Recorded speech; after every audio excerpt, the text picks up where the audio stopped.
തിരുവനന്തപുരത്തു നിന്നും വിജിനാണ് ചേരുന്നത്. വിജിൻ, എന്താണ് ഇതുമായി ബന്ധപ്പെട്ട വലിയ സംസാരം എന്നുള്ളതാണ് അറിയാൻ താല്പര്യം. സിദ്ദിഖിൻ്റെ ആ ഒരു രക്ഷാപ്രവർത്തനം വലിയ തോതിൽ മതിപ്പുളവാക്കുന്നുണ്ട്. സിദ്ദിഖിനെ വിമർശിക്കുന്നവർ പോലും സിദ്ദിഖിനോട് ബഹുമാനം തോന്നി എന്നാണ് സമൂഹ മാധ്യമങ്ങളിലൊക്കെ എഴുതി കണ്ടത്. കാരണം ദേശീയഗാനം തെറ്റിക്കുന്നു, രക്ഷാപ്രവർത്തനവുമായി സിദ്ദിഖ് അതിവേഗം ചാടി വീഴുന്നു. പിന്നീട് നമ്മൾ ആ ദൃശ്യങ്ങളൊക്കെ കണ്ടതാണ്. അതുപോലെ തന്നെ കെ സുധാകരനും വി ഡി സതീശനും തമ്മിലുള്ള ഈ തർക്കം, ഇതെല്ലാം വളരെ വളരെ സൗമ്യമായ രീതിയിൽ പരിഹരിക്കുന്നു എന്ന തരത്തിൽ പെരുമാറുന്ന വി ഡി സതീശൻ. കാരണം പ്രസിഡൻറ്റിനൊരു പിണക്കം ഉണ്ടായെന്നോ മറ്റോ ഒക്കെ പറഞ്ഞിട്ടാണ് അദ്ദേഹം ആ രംഗത്തെ ഒന്ന് തണുപ്പിക്കാൻ ശ്രമിച്ചത്. ആകെ മൊത്തം ആളുകൾക്ക് നല്ല തമാശയായി മാറിയിട്ടുണ്ടായിരുന്നു.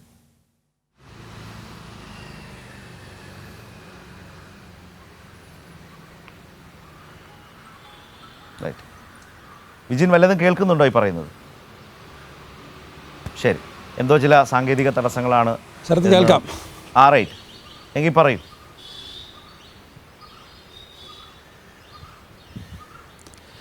ഈ സമരാഗ്നി തുടങ്ങിയത് മുതൽ തന്നെ കോൺഗ്രസിനകത്തെ പടലപ്പിണക്കവും ഒപ്പം തന്നെ വലിയ തരത്തിലുള്ള വിള്ളലുകളും ഒക്കെ നമ്മൾ കണ്ടതാണ്. അത് തുടങ്ങിയത് മുതൽ തന്നെ പലതരത്തിലുള്ള വിവാദങ്ങളും ഉണ്ടായിട്ടുണ്ട്.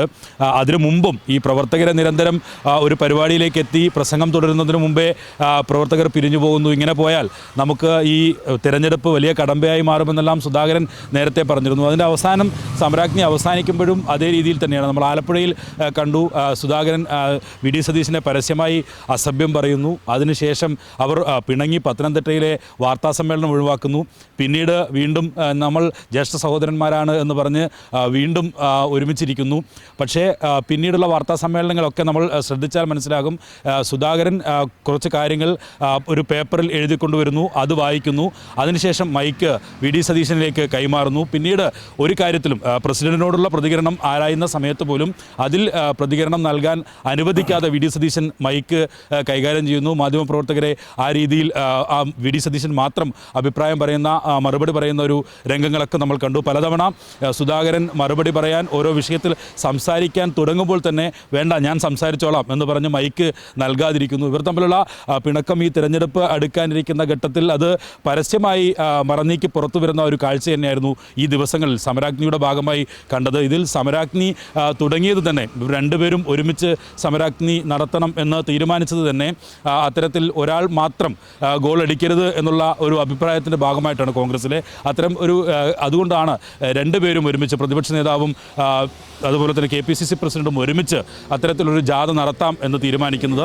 അതിൻ്റെ ഇങ്ങോളം ഉള്ള ഏറ്റവും അവസാനത്തെ കാഴ്ചയായിരുന്നു ഇന്നലെ നമ്മൾ പുത്തരിക്കണ്ടം മൈതാനിയിൽ കണ്ടത്. അവർ പരസ്യമായി പ്രവർത്തകർ പിരിഞ്ഞുപോയതിനെതിരെ സുധാകരൻ രംഗത്തെത്തുന്നു. പിന്നീട് ഈ വി ഡി സതീശൻ അത് വെയിലത്ത് 5 മണിക്കൂറോളം നിന്നതിൻ്റെ കൊണ്ട് ആ ക്ഷീണം കൊണ്ട് പ്രവർത്തകർ പിരിഞ്ഞുപോയതാണ് എന്നൊക്കെ പറയുന്നു. പക്ഷേ അത്തരം മണിക്കൂറൊന്നും പ്രവർത്തകർ അവർ ഉണ്ടായിരുന്നില്ല എന്നുള്ളത് അവിടെ ഉണ്ടായിരുന്ന മാധ്യമപ്രവർത്തകർക്ക് ഉൾപ്പെടെ അറിയാവുന്ന കാര്യമാണ്. വളരെ ചുരുക്കം മണിക്കൂറുകൾ, 2 മണിക്കൂറിന് അടുത്ത് മാത്രമായിരുന്നു പരിപാടി ഉണ്ടായിരുന്നത്. അത് കഴിഞ്ഞ് ഒഴിഞ്ഞ കസേര, ഈ സമരം നടത്തിയ ജാഥ നടത്തിയ സമരാഗ്നി നടത്തിയ നേതാക്കന്മാർ സംസാരിക്കുന്നതിന് മുമ്പ് തന്നെ പ്രവർത്തകർ പിരിഞ്ഞു പോകുന്നൊരു കാഴ്ച. ഇതിൽ കൃത്യമായി മനസ്സിലാക്കേണ്ട ഒരു കാര്യം, ഈ തിരുവനന്തപുരം ജില്ലയിൽ ഉൾപ്പെടെ വലിയ രീതിയിലുള്ള കൊഴിഞ്ഞുപോക്ക് കോൺഗ്രസിൽ ഉണ്ടായിട്ടുണ്ട്. നമ്മൾ നേരത്തെ കണ്ടതാണ് പാലോട് രവിയുടെ പഞ്ചായത്ത് ഭരണം ഉൾപ്പെടെ DCC പ്രസിഡന്റ് പഞ്ചായത്ത് ഉൾപ്പെടെ നഷ്ടപ്പെടുന്ന ഒരു സാഹചര്യം കോൺഗ്രസിനും UDF നും ഉണ്ടായി. അതിൻ്റെ ഭാഗമായി പാലോട് രവി രാജിഭീഷണി, ഒരു രാജി നാടകം നടത്തുകയും ചെയ്തു. ഇതിനെപ്പറ്റിയും കഴിഞ്ഞ ദിവസം മാധ്യമപ്രവർത്തകർ വി ഡി സതീശനോടും സുധാകരനോടും ചോദിച്ചിരുന്നു, ഒരു നാടകമായിരുന്നു ഇത്. അപ്പോൾ പറഞ്ഞത് കോൺഗ്രസിനും UDF നും വെറും പെരിങ്ങമലയിലെ പഞ്ചായത്ത് ഭരണം മാത്രമല്ല നഷ്ടപ്പെടുന്നത്, സംസ്ഥാനത്തുടനീളം പല സ്ഥലങ്ങളിലും പഞ്ചായത്ത് ഭരണം നഷ്ടപ്പെട്ടിട്ടുണ്ട്. അതുകൊണ്ട് ഇതൊന്നും വലിയ ഓർമ്മയുണ്ട്. പക്ഷേ പാലോട് രവി വീണ്ടും എയറിലായല്ലോ. പാലോട് രവി വീണ്ടും എയറിലായി. സിദ്ദിഖിൻ്റെ രക്ഷാപ്രവർത്തനം വലിയ തോതിൽ ചർച്ചയാവുന്നു. CD എടുക്കാൻ പറയുമ്പോൾ കുറേ ആളുകൾ CD തപ്പി, പഴയൊരു ഓർമ്മയിൽ CD തപ്പി പരക്കം പാഞ്ഞു എന്നൊക്കെയാണ് സോഷ്യൽ മീഡിയയിലെ വൻ ട്രോള്. അതെന്തായിരുന്നു സംഭവം? ഇന്നത്തെ എന്തായാലും വലിയ ട്രോള് ഇന്നലെ മുതൽ ആരംഭിച്ച ട്രോള് ഇപ്പോഴും തുടർന്നുകൊണ്ടിരിക്കുകയാണ്. അത് പല സിനിമകളുടെ ക്ലിപ്പ് ഉൾപ്പെടെ ഉപയോഗിച്ച് ഒക്കെ ട്രോളർമാർ വളരെ സജീവമായി ഇവരെ ട്രോളിക്കൊണ്ടിരിക്കുകയാണ്. പാലോട് രവിയെ സംബന്ധിച്ചിടത്തോളം പാലോട് രവി എല്ലാ വിഷയങ്ങളിലും കൃത്യമായി മറുപടിയൊക്കെ പറയുന്ന ആളാണ്. കൂടുതൽ സമയം ഇവിടുത്തെ പ്രസംഗിക്കുകയും ചെയ്യുന്ന അതിൻ്റെ ഒരു ആവേശത്തിൽ ഈ സമരാഗ്നിയുടെ അവസാനമെന്ന നിലയിൽ ദേശീയഗാനം ചൊല്ലാൻ വേണ്ടി ഇറങ്ങിത്തിരിച്ചതാണ്. അതിൽ അമളി പറ്റി വീണ്ടും അത് മറ്റൊരു മനസ്സിലായിട്ടില്ലായിരുന്നു അതിലും മനസ്സിലായില്ല. അതിനിടയിൽ വേറൊരാള് ചിലരെഴുതി കണ്ടത് ആ ദേശീയഗാനം ഇങ്ങനെ കൈയൊക്കെ കൊട്ടി പാടുന്ന പാലോട് രവിയെ കണ്ടപ്പോഴാണ് ഏറെ ഇഷ്ടം തോന്നിയത്. വേറെ ചിലർക്ക് ഇഷ്ടപ്പെട്ടത് ടി സിദ്ദിഖിനെയാണ്. കാരണം അസാമാന്യമായ ഒരു രക്ഷാപ്രവർത്തനമാണ്. പലർക്കും മനസ്സിലാകുന്നതിന് മുമ്പ് തന്നെ സിദ്ദിഖ് ചാടി വീഴുന്നു. അതിനും ഒരു ട്വിസ്റ്റ് ഉണ്ടായി. അല്പം കഴിഞ്ഞപ്പോൾ സിദ്ദിഖിനെ വഴിഞ്ഞു മാറ്റി അവിടെ വന്ന് മറ്റൊരു വനിത ആ വേദിയിൽ ദേശീയഗാനം ആലപിക്കുന്നത് കണ്ടു. അങ്ങനെ ഒരു സീനായിരുന്നു അത് ശരിക്കും. തീർച്ചയായും ഒരു കോമഡി സിനിമ കാണുന്ന ഒരു ഫീല് തന്നെയായിരുന്നു. അതിൽ ഏറ്റവും പ്രധാനപ്പെട്ടത് അവസാനത്തെ ഈ ദേശീയഗാനം തന്നെയാണ്. അതിനിടയിലും പല സംഭവങ്ങളുണ്ട്. ഞാൻ നേരത്തെ പറഞ്ഞതുപോലെ ഈ കഴിഞ്ഞ വാർത്താ സമ്മേളനങ്ങളിൽ ഉൾപ്പെടെ വി ഡി സതീശൻ കാണിക്കുന്ന അതിൻ്റെ ക്ലിപ്പൊക്കെ നമ്മുടെ കയ്യിൽ ഉണ്ട്.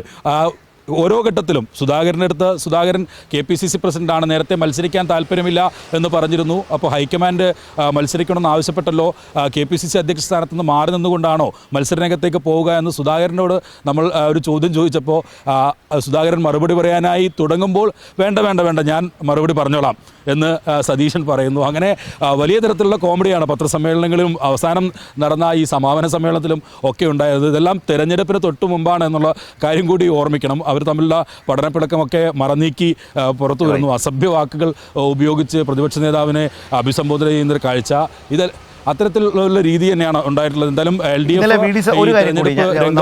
പിടിപ്പിച്ചുകൊണ്ട് പ്രചരണ രംഗത്ത് മുന്നേറിക്കൊണ്ടിരിക്കുമ്പോൾ അതാണ് കാരണം ഒരു ലോക്സഭാ തെരഞ്ഞെടുപ്പിൻ്റെ ആവേശത്തിൽ നിൽക്കുന്ന ഒരു കാലം. അതുകൊണ്ട് തന്നെ പ്രവർത്തകരൊക്കെ ഏറ്റവും അധികം ആവേശത്തോടെ ഏത് പാർട്ടിയെ സംബന്ധിച്ചാണെങ്കിലും ഉള്ള പരമാവധി പ്രവർത്തകരൊക്കെ ഏറ്റവും ആവേശകരമായി വരാൻ പോകും, സ്വാഭാവികമായി എത്തും. അതുപോലെ അവരുടെ തെലങ്കാന മുഖ്യമന്ത്രി ആദ്യമായി കേരളത്തിലേക്ക് വരുന്നു. രേവന്ത് റെഡ്ഡി വരുന്നു. അദ്ദേഹം ആ പരിപാടി ഞാൻ കണ്ടത് സന്ധ്യ സമയത്തോ മറ്റുമാണ് അദ്ദേഹം പ്രസംഗിച്ചത്. മാധ്യമങ്ങളിലൊക്കെ കണ്ടത് ആ നേരത്താണ്.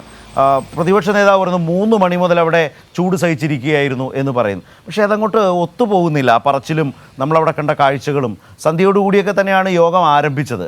ചൂടൊക്കെ ഒന്ന് അല്പം താഴ്ന്നിട്ട് ആണ് പോയത്. കെ സുധാകരൻ സംസാരിക്കുന്നതൊക്കെ വളരെ വൈകിയാണ് അല്ലേ?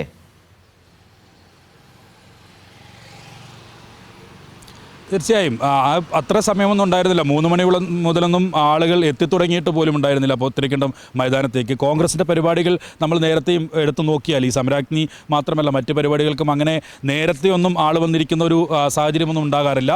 പരിപാടി ആരംഭിക്കാൻ കുറച്ച് മിനിറ്റുകൾ മുമ്പ് ആളുകൾ കൂട്ടമായി എത്തുന്ന ഒരു നിലയാണ് സ്വാഭാവികമായും ഉണ്ടാവാറ്. അതുകൊണ്ട് തന്നെ 3 മണി മുതൽ ഒന്നും അവിടെ ആരും ഉണ്ടായിരുന്നില്ല. നമ്മളൊക്കെ അതുവഴിയൊക്കെ പോയ ആൾക്കാരാണ്.